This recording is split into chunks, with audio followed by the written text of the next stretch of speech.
Welcome to our tutorial on how to delete a message on Messenger app chat on PC.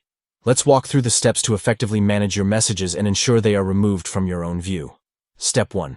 Begin by opening Messenger.com on your PC to access your Messenger account and conversations. Step 2. Open the conversation where the message or photo you want to delete is located.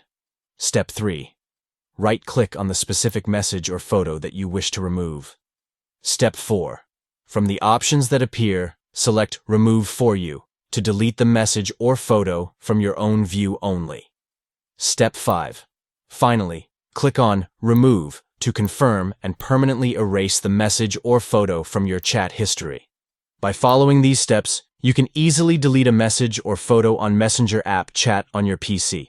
Removing messages for yourself helps keep your chat organized and decluttered. Thank you for watching, and we hope this guide assists you in effectively managing your messages on Messenger app chat on PC. Enjoy a more streamlined messaging experience by utilizing the Remove For You feature in Messenger.